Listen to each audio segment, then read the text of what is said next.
Folks, we continue and conclude today the sixth letter. Sixth letter is about tzedakah, about charity. And yesterday we spoke at length about the concept of compassion. Having compassion over our soul that is a part of God, and it gets kind of lost in the fact that it's in a body, the fact that it's in this world, this physical world that is very removed from God, as opposed to our soul that's very close to God. This world is very removed in the sense that there's a great concealment, a great contraction upon God himself in order to create this world, as he creates it with one letter, the letter He.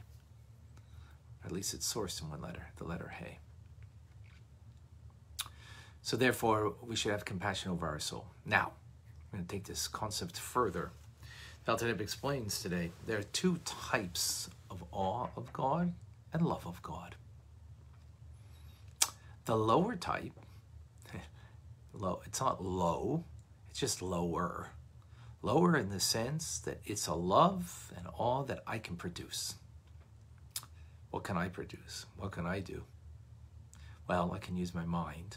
I can meditate upon the greatness of God, the presence of God, the realness of God with my mind, and then that could feed my heart, and that could produce a love for God. That's something of my making, which is very powerful and very important. However, there's something greater than that, and that's a gift that comes afterwards, and it's a gift that comes from above. It's like the priestly gifts that the Kohanim get, that I shall grant you and your priestly service as a gift. Well, the priests, the Kohanes are an embodiment of chesed, of love, and this is the love of God that is embodied in them, the attribute of love. This gift from above, of love and awe of God, is something we can't achieve on our own. After everything we've achieved, it can be given from heaven above. And there's no comparison between the two.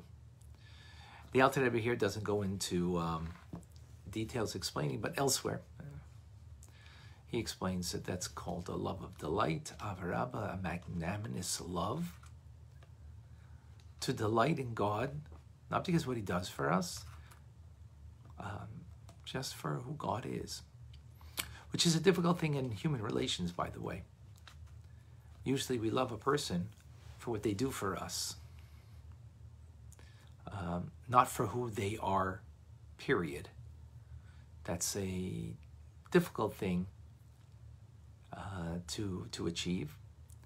And it's a great gift that if we can love the people that we should be loving just for who they are, but not for what they do or what they do for me, or and for me it could be just, you pick up my soul, not that you do, like, you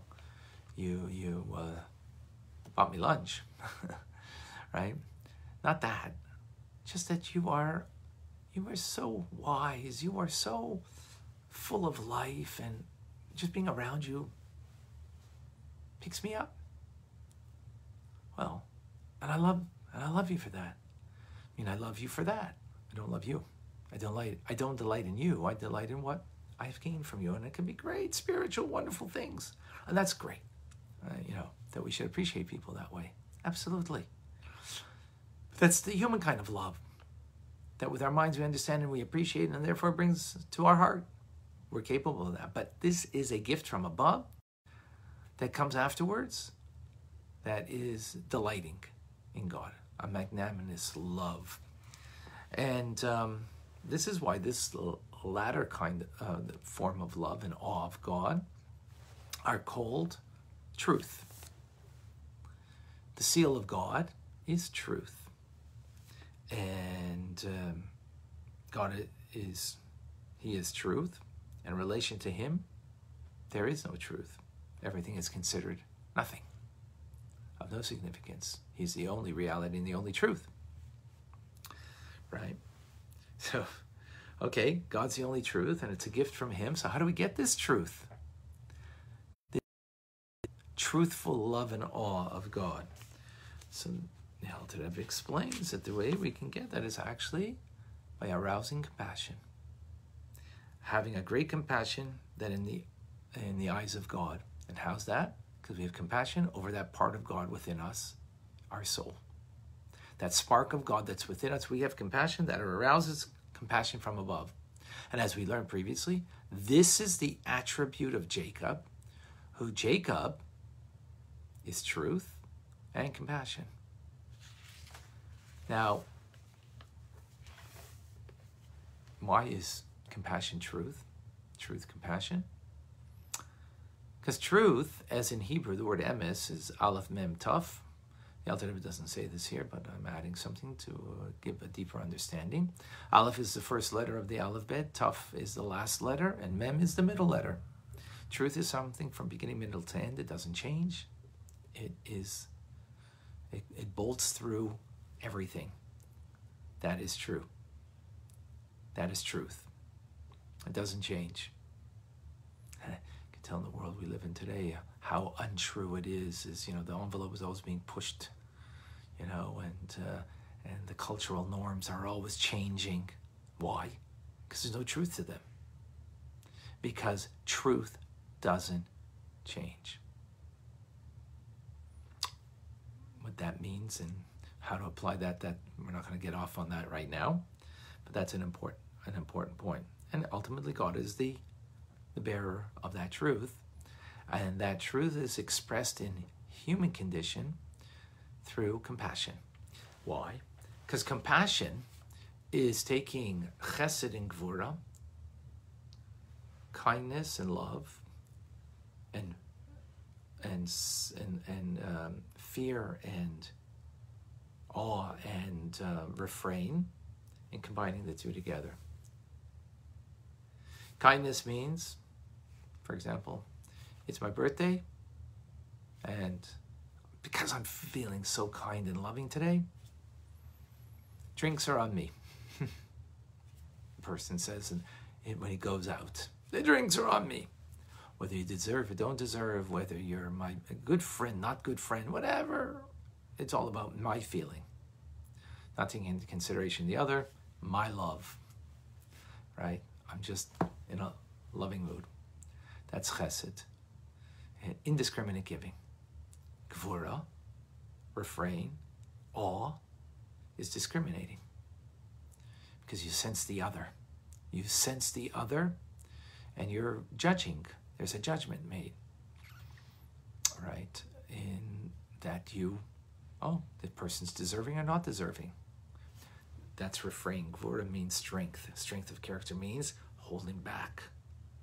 There's a judgment and there's a holding back. You worked, you get paid. If you don't work the time that you're supposed to, you loafed off, well, you don't get paid. That's a judgment. Kindness would say, well, it's my birthday today, so I'm going to pay you anyways. It's not a question right or wrong over here. It's just understanding the two distinctions. Compassion brings the two things together. Compassion means that by all rights, you're not deserving. I'm coming to you. But out of compassion, I'm going to give you. You didn't work. You didn't. So the judgment's being made, like Gvura is a judgment. But yet, like Chesed is giving, this kind act of giving, you give anyways. That's what compassion is. So compassion is a fusion of the two opposites of Chesed and Gvura. That's what compassion is, and therefore it's truth. When you can get two opposites and bring them together, combine them together, right? Because Chesed says give. Gvura says hold back. They're different movements. Breathing in is not breathing out. You need both movements. It's not a question which one's right or wrong. Chesed in the right time is proper. When you're a host, so you're not being judging the person saying, well, excuse me, you don't eat those pancakes, it's not going to look good on you. You're a host. You're giving pancakes, you don't tell one of your guests, don't have. But if you're a mentor and you're sitting and learning with someone who is a student of yours, Well, sometimes you need to be judging and saying, you know, those pancakes you had today, you know, we gotta think about how we eat, right? So those are two opposites, and they're both needy. Compassion, fusion of the two, that's truth. So, if you want to have the truth of God, which is his gift of love and all that he gives to us, gifted from above after we've done everything on our own that we can create, then we need to have compassion.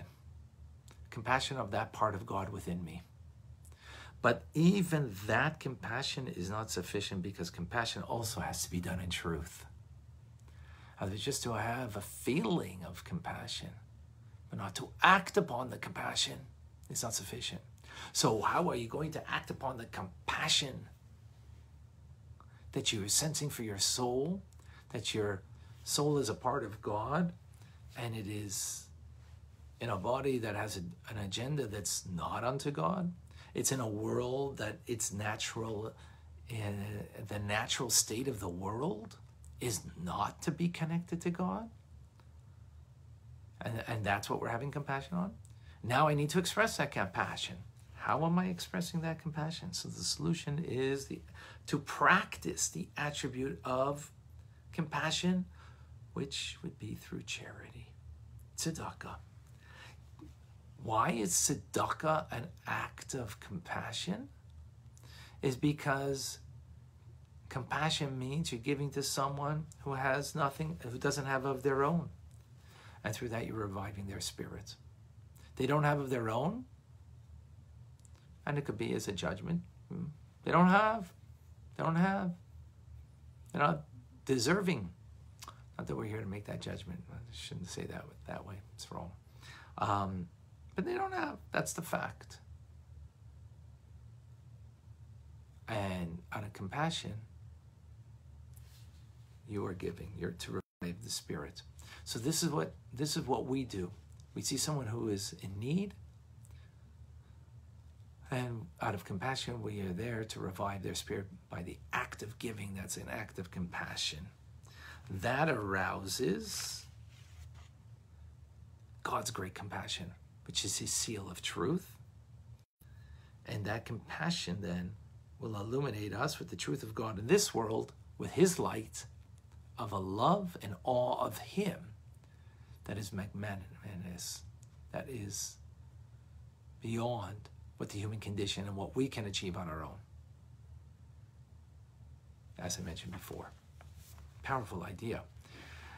This then, the Alter Rebbe says, is the meaning of the idiom zriya, sowing, that's related to charity. When you take a seed and put it into the earth, what comes forth is much greater than what the effort you put in. All you did was put a measly seed into the earth, and what comes forth is a fruit-bearing tree, is vegetation. Something greater and above and beyond what you've done. So the same thing is over here in this idea. And that's why this is called a supernal truth, the truth of God, that something sprouts, that grows and reveals that which we sowed. Meaning, our compassion is, in the act of being charitable, is a small little seed that we're planting, that we're giving and having compassion and giving to someone who doesn't have. It's phenomenal. But what we're getting from that, the awe and love of God that's gifted from above, far exceeds what we put into attaining by giving, by being charitable. That's a true gift. And that's the idea of a seed you put into the ground. What a gift that it grows into something that is fruit-bearing. And this is especially the acts of charity when it comes to benefit those living in the Holy Land, the Alter Rebbe says. Why? Because then you realize the truth. The verse, it says, truth shall sprout forth from the land. And truth, God's truth, is in the land, the Holy Land. And it will sprout forth there. That's referring to the Holy Land of Israel. By sowing charity in it, we will sprout forth the truth, and God's great compassion will be grace the land and grace the people in the Holy Land. And this is what it means. Tzedakah and that through charity you shall firmly establish the land, and its counterpart to the land is Malchus. Malchus of Atzilus is the divine presence, and that divine presence is also the place and the source of the Jewish souls in Malchus of Atzilus. So you connect the two together through the act of being charitable, which is a great compassion. Powerful idea. Any questions? Let me see. Shira from Ottawa. Oh, Shirley, rather. From Ottawa.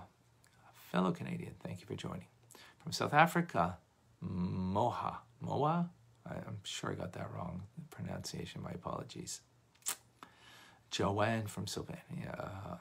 Ohio, Shalom. Nathan, Boker Tov. Israel's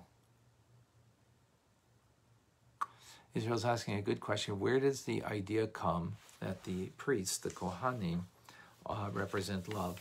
Oh, I think it's based on the verse, because they are the ones who are blessing the people, and as they're blessing, they conclude, Bi'ahava, Levarach Sama Yisrael Bi'ahava, to bless the Jewish people with love, through love, with love.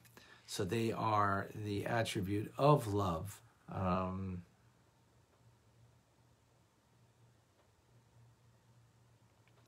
So that's where we know in the verse that they are the embodiment of love, because they are the ones who are blessing us with it. Steve from South Africa. Oh, a good few people from South Africa today. Thank you for joining. Daniel from Colombia, good morning. Flavia from Brazil, good morning.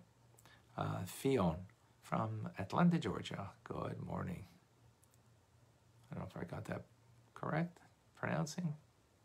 From Australia, Pete, welcome. Annette, good morning. From the Bronx. Simcha. Shalom, Osnat from Amsterdam, good afternoon. Jeanette from Israel, hello. Cindy, thank you. Glad that that's clear.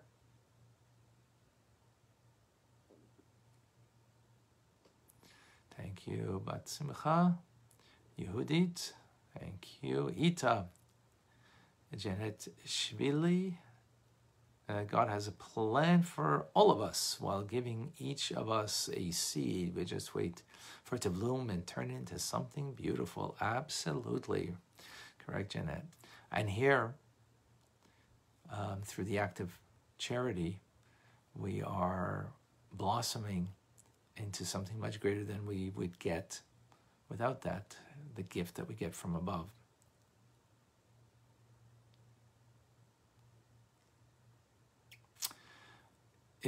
So a question from Imar. How is Zerah related to tzedek? The seed, how is the seed related to righteousness? How is the seed related to righteousness?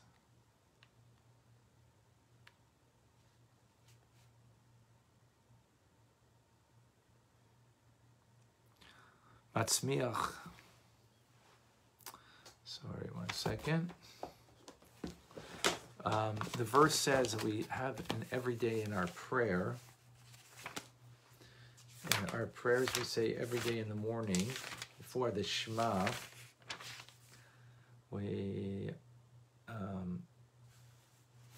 in the Kel Baruch, we say Zareya Tzedakos, that he sows charity, righteousness, charity. So the verse says that, and as we explained over here, that through charity, The compassion that we have in the act of being is an act. The act of being charitable is an act of compassion, not just the feeling of compassion we have for our soul, right? But it's in the act of that compassion of being charitable, we are planting something that's going to grow, that's much greater than what we put in, the effort that we put in. That's the idea of how valuable charity is, tzedakah is. Okay, I hope that was clear. Excellent question, Imar. Sina, yes or no? Thank you very much. Yep, John, very true. Andrea, wonderful. Dawn from Kansas, good morning. And all right, beautiful. Folks, compassion means not just in money that we give, but we give of ourselves, time to others. We give of our heart, that we listen very carefully to others and their needs and try to be there for them. So being charitable, of course, first and foremost is actually giving money. We had an amazing class yesterday about that, last night. Thursday, my wife will give it again for women. But love, acts of loving kindness is done in so many different ways. And one simple way is just share the class. That's an act of loving kindness, that you share the class with others so that they can be given something that they are lacking. We all lack things. We lack spiritually. And when we share the teachings with others, either by just literally sharing the class on your Facebook page, or even better, repeat it to others, then we are truly doing an act of compassion, which will plant a seed, and wonderful things will grow, and gifts from above we will get. I'm Rabbi Ronnie Fine, coming to you from my home in Montreal, Canada, where it's a privilege and a pleasure to share with you the Tanya. Have a wonderful day.